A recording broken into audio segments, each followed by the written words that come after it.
give? What can I bring?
그날에 하늘이 열리고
예수를 하늘을 울리며 노래해 나의 영혼아 은혜의 주 은혜의 주 은혜의 주 은혜의 주 은혜의 주 은혜의 주 은혜의 주 은혜의 주 은혜의 주 은혜의 주 예수 모든 만물이 주님의 그 이름을 찬양합니다. 할렐루야.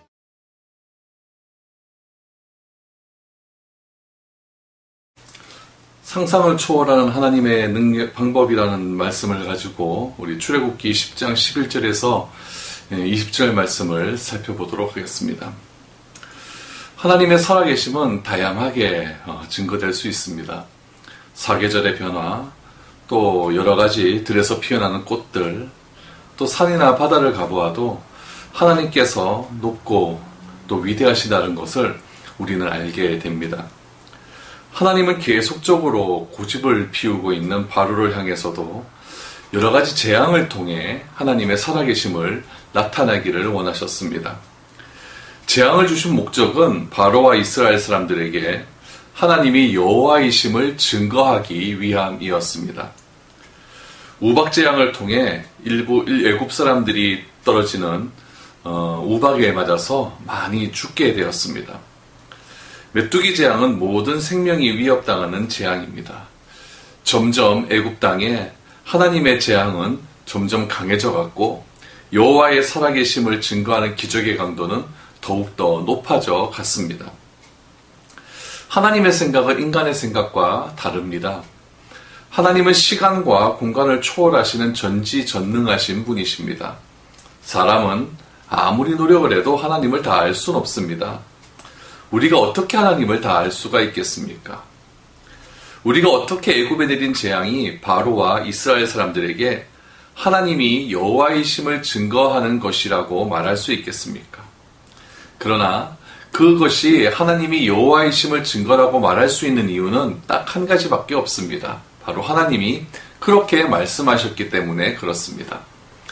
오늘 여러분들과 함께 애굽 땅에 내렸던 메뚜기 재앙을 통하여서 하나님이 어떤 분이신가에 대해서 한번 말씀을 나누어 보기를 소망합니다. 그래서 하나님이 오늘 메뚜기 재앙을 통해 다양한 방법으로 자신이 누구인가에 대해서 말씀하시고 있는데 하나님의 자기 계시의 방법을 오늘 본문을 통해서 한번 살펴보기를 원합니다. 첫 번째 하나님께서 나타나기를 원하는 방법은 바람을 통한 방법이었습니다. 그 바람이 특별히 동풍으로 나타나고 있습니다.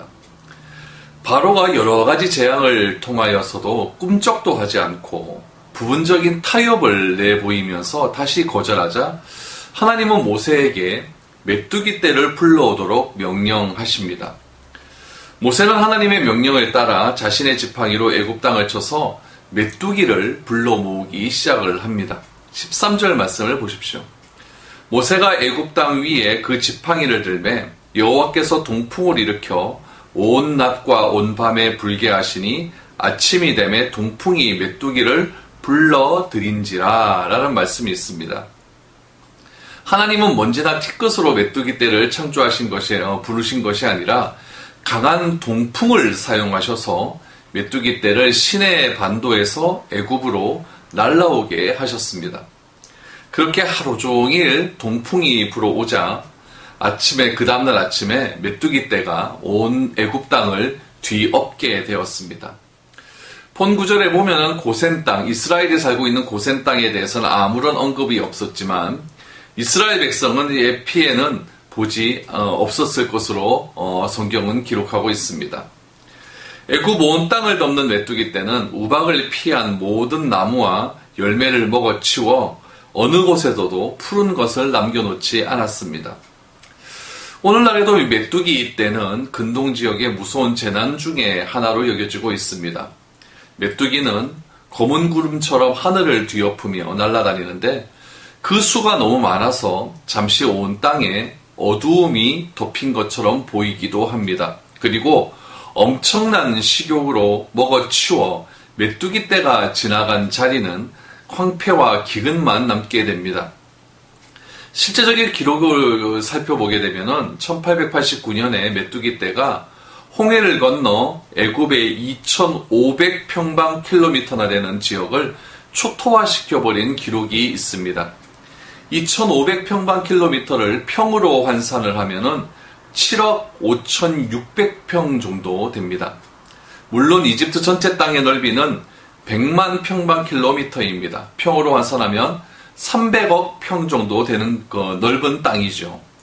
이때 내린 재앙은 이집트 땅의 300분의 1을 덮게 되었는데 지역이 완전히 초토화되었다고 기록되어 있습니다.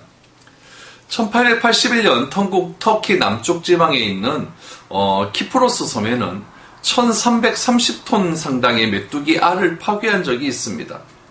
또한 1865년에는 이스라엘 서쪽에 있는 항구 도시인 요바에 메뚜기 떼가 들어와 순식간에 수십 킬로미터의 땅을 수십 센치 두께로 덮었다는 기록도 있습니다. 그만큼 역사에 나타난 메뚜기 떼도 대단하지만 하나님께서 애굽 전역에 내리신 메뚜기 재앙은 말로 할 수 없을 정도로 무섭고 엄청난 것이었습니다. 특별히 13절에 나오는 이 동풍이라는 것은 일반적으로 시로코라고 부르는 사막의 뜨거운 바람을 의미합니다. 다시 말하면 아라비아 반도에서 불어오는 뜨거운 바람을 뜻하죠. 13절에서 메뚜기를 불러 들인지라라고 했는데 여기서 들다라고 하는 말은 옮기다, 나르다라는 뜻을 가지고 있습니다. 이 말을 다시 번역하면 메뚜기를 옮겨왔다라고 하는 의미가 됩니다. 이 말은 하나님께서 바람을 일으키셔서 메뚜기 떼를 바람에 실어 몰고 오셨다라는 의미로 해석될 수 있습니다. 다시 말하면 메뚜기 떼의 등장은 우연한 자연현상이 아니라 하나님의 능력에 의한 것이라는 것을 성경은 분명히 우리에게 말하고 있습니다. 하나님께서 완고한 바로를 심판하기 위해 아라비아 사막에서 불어오는 건조한 바람을 사용하신 것입니다. 하루 종일 불어온 동풍을 타고 애굽 전역에 메뚜기 떼가 들이와 닥쳤습니다. 이 메뚜기 떼가 멀리 떨어진 거리에서부터 기습해 왔음을 보여주고 있으며 하나님의 능력이 애굽에만 국한된 것이 아니라 먼 곳까지 미쳤음을 우리는 알게 됩니다. 새까맣게 메뚜기 떼로부터 공격을 받을 수는 있지만 전 지역이 피해를 받는 것은 쉬운 일이 아닙니다. 어느 누가 감히 이런 방법을 상상할 수나 있었겠습니까? 하나님은 바람이나 메뚜기까지도 그분의 역사에 개입시키시는 그런 분임을 우리는 알게 됩니다. 두 번째 하나님이 자신을 드러내는 방법은 메뚜기 떼였습니다. 애굽 전역을 덮은 메뚜기 떼는 무서운 속도로 애굽 사람들에게 남은 마지막 곡식을 먹어 치웠습니다.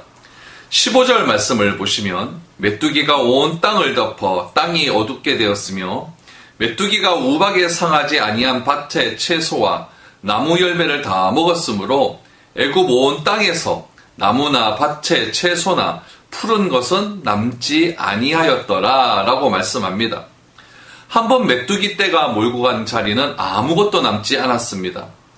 메뚜기 떼는 그 어떤 심판의 도구보다도 더 처절하고 강력하게 바로와 애굽을 응징했던 것입니다. 얼마나 메뚜기 떼의 공격이 극심했는지 바로는 더 이상 버티지 못하고 모세에게 용서를 구하며 하나님의 도움을 요청하기 시작합니다. 16절과 17절 말씀을 보십시오.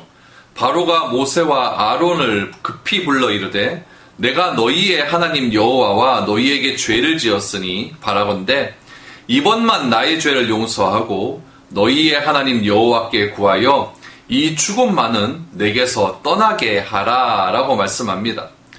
엄청난 피해를 입은 바로는 아론과 모세를 불렀습니다. 그리고 바로는 17절 말씀에서 보면 자신이 죄를 지었다라고 고백을 합니다. 이번에는 바로는 백성을 포함하지 않고 모든 책임을 자기 자신에게 돌렸던 것입니다. 바로는 출애굽기 9장 27절 말씀에서 자신과 백성이 죄를 지었다라고 말을 했지만 메뚜기 재앙 이후에는 모든 잘못은 자신에게 있음을 말을 하고 있습니다. 이번에 바로가 모세에게 한 말은 애원과도 같은 것이었습니다. 이전까지는 모세와 자꾸 타협하려고 했습니다. 그래서 광야로 나가는 것을 허락하되 아이들은 애굽에 놓아두고 남자들만 광야로 나가라 라고 했습니다. 또 3일 길은 멀기 때문에 가까운 곳에 가서 예배를 드려라 라고도 말을 했습니다. 이렇듯 타협을 통해서 자신의 고집을 꺾지 않으려고 했던 것입니다. 그러나 이번에는 바로는 모세에게 애원을 합니다. 이번에는 나를 용서하고 여호와께 구하여 이 죽음만은 피해달라라고 말을 합니다. 이렇게 바로가 곤궁에 처한 적은 없었습니다. 우박이 떨어져서 큰 피해를 보았을 때에도 바로는 이런 두려움을 느끼지 않았습니다. 우박 재앙이 끝나기만 하면 파괴 중에도 살아남은 사람들과 짐승들과 아직 싹이 나지 않은 농작물에서 다시 시작해 볼 수 있을 것이라고 하는 신랄과 같은 기대가 있었기 때문에 그렇습니다. 그러나 메뚜기 떼는 조직적으로 철저하게 애굽의 장래를 먹어치웠습니다. 이런 정황이 바로의 말에도 그대로 드러나게 됩니다. 17절 말씀해 보니까 이 죽음만은 내게서 떠나게 하라 라고 말을 합니다. 이 말을 히브리 원어 그대로 번역을 하면 지금 제발 나의 죄를 용서해 주십시오. 정말 한 번만 용서해 주십시오 라고 번역할 수 있습니다. 이런 바로의 말투는 매우 다급하고 절박하며 간절한 바로의 심정을 보여주는 대목입니다. 바로가 이렇게 모세에게 애원할 만큼 이번 메뚜기 재앙은 지난 우박 재앙보다 더 심각하고 치명적이라는 것을 우리는 알게 됩니다. 그렇기 때문에 이 바로는 이 메뚜기 재앙을 죽음의 재앙, 죽음이라고 말을 했던 것입니다. 당시 이집트의 농부는 나일강 주변에서 밀과 보리, 그리고 채소, 멜론, 석류 등과 같은 농식물들을 재배했습니다. 밀을 재배한 고대인들은 처음 그것을 볶아서 먹거나 갈아서 죽을 먹었습니다. 밀을 가공해서 빵을 만들었고 또 밀을 가지고 맥주를 최초로 만든 사람들이 바로 애굽 사람들입니다. 빵이나 맥주를 만드는 데는 많은 양의 밀이 필요했습니다. 따라서 이집트에서는 굉장히 많은 양의 곡물들이 산출되었습니다. 고대 이집트인들은 강이 범람하는 6월에서 9월까지는 농사를 짓지 않았습니다. 그 기간에는 파라오를 위하여 피라미드와 궁전을 짓거나 농기구를 점검했습니다. 10월이 되면은 물이 다 빠진 강 주변에 파종을 해서 2월까지 농사를 지었고 3월과 5월 사이에는 곡물을 추수했습니다.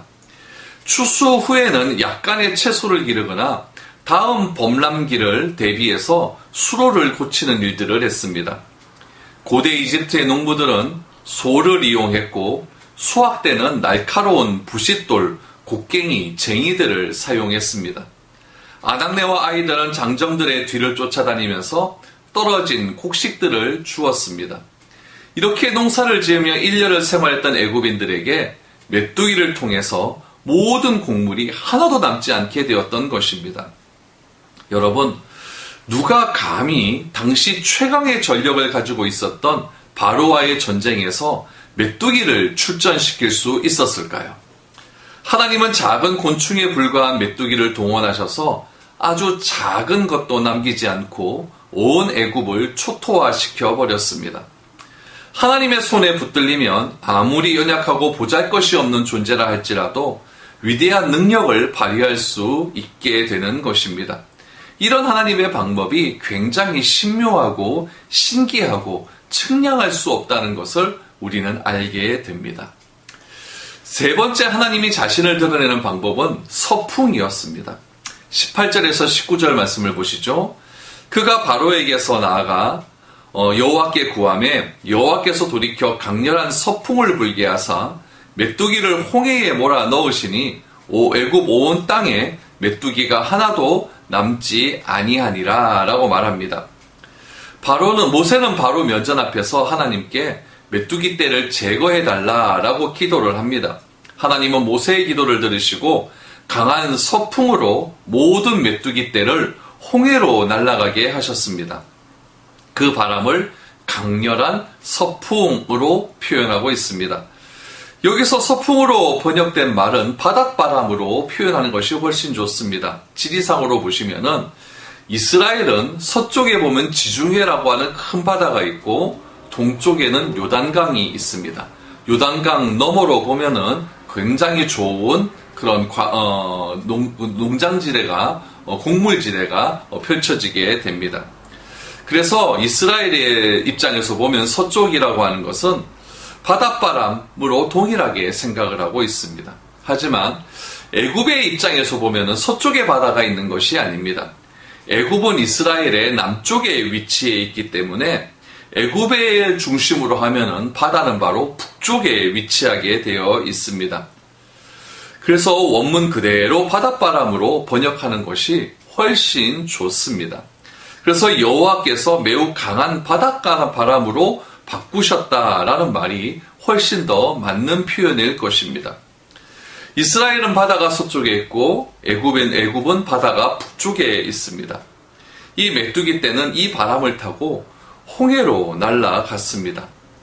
메뚜기 떼는 바닷바람을 타고 홍해로 다 사라지게 된 것입니다. 만약 인간이 그 메뚜기 떼를 잡으려고 했다면 어떻게 그 메뚜기 떼를 다 처리할 수가 있겠습니까? 그러나 하나님은 서쪽에서 바람을 불게 하셔서 이 애굽의 동쪽에 있는 홍해로 다 메뚜기 떼를 날려보냈다라는 이야기입니다. 그래서 단번에 메뚜기 재앙을 중지시켰고 더 이상 피해가 되지 않도록 조치를 취하신 것입니다.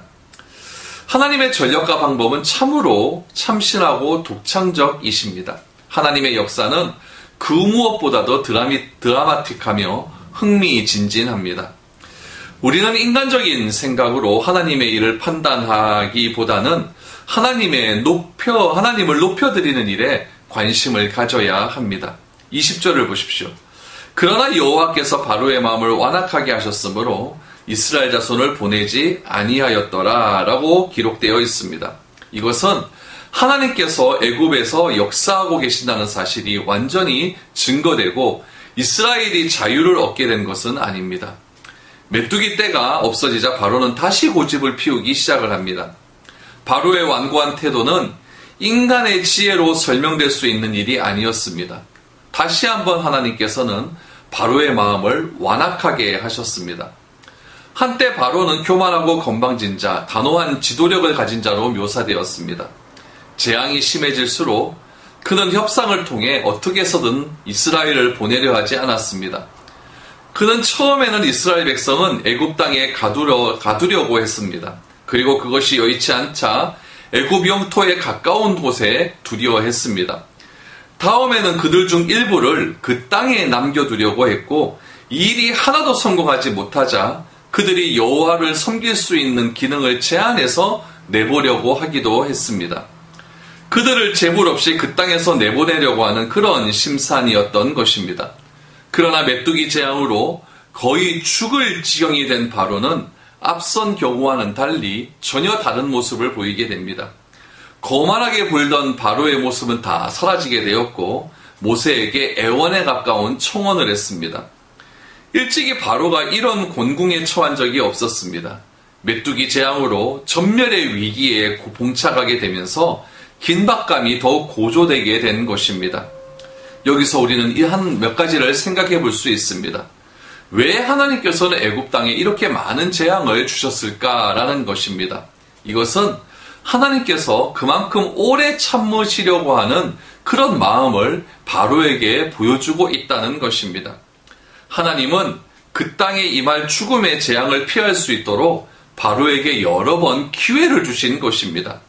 그리고 하나님께서는 이런 일을 통해서 이 모든 일이 하나님이 행하신 일임을 바로에게 깨닫게 하시려는 데 있습니다.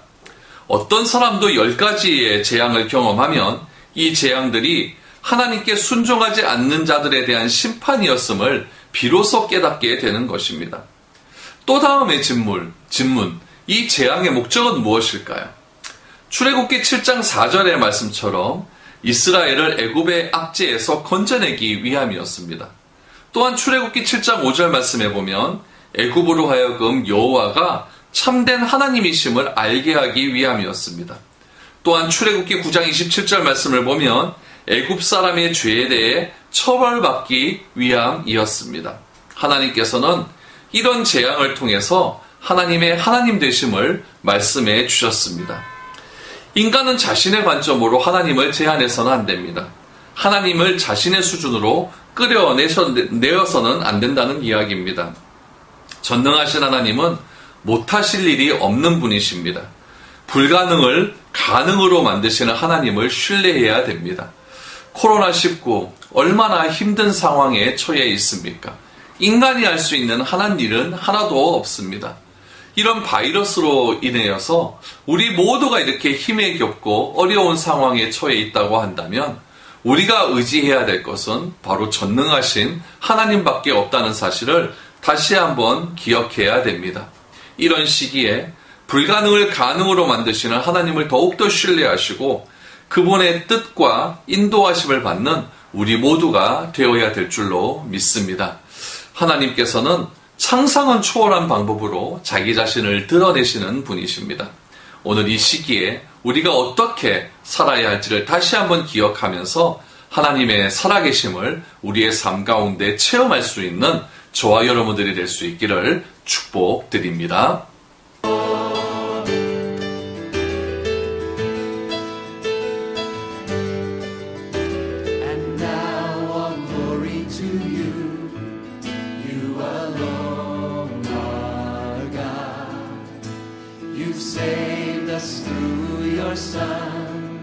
Jesus Christ our Lord, for you are able to keep us from falling away. You bring us into your presence with love and joy.